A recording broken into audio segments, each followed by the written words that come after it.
I'm Julie Barkey with this session update. In the early days of session, the Senate announced the first 4 bills it would introduce, including one authored by Senator Chris Eaton, who proposed raising the state's minimum wage by 25 cents per hour.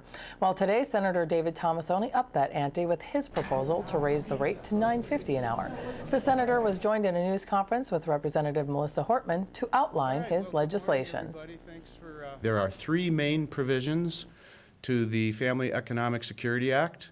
Number 1, it increases the minimum wage to $9.50. Number 2, it funds our child care assistance program so that people that are eligible for child care can get child care. No more waiting lists.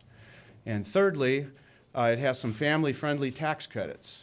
Using both the existing working family credit, we're enhancing that, and also creating a new per-child tax credit that piggybacks on the federal tax code to acknowledge the cost of raising children.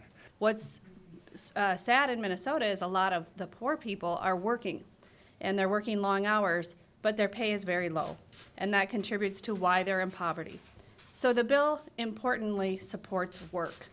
It, by raising the minimum wage, encourages families to continue working to try to escape poverty, but it also makes it more possible for them to support their families on the incomes that they're bringing home. Whether it's a teenager with a part-time job or a low-income worker struggling to stretch each paycheck, putting more money in the pockets of minimum wage earners is good for the whole economy. And the best stimulus for our economy isn't government spending, it's working class spending. And so the federal minimum wage of $7.25 is still lower than it was 30 years ago after accounting for inflation. It amounts to about $1.50 an hour less in today's money than it did in 1968.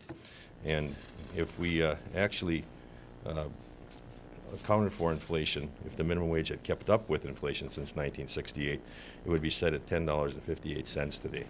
So what we're doing here is trying to put some buying power into some people's pockets who work really, really hard and don't get paid very much, and I think it's about time we do that. You were just watching a portion of a news conference from earlier today. We hope to delve into this issue soon on Capitol Report.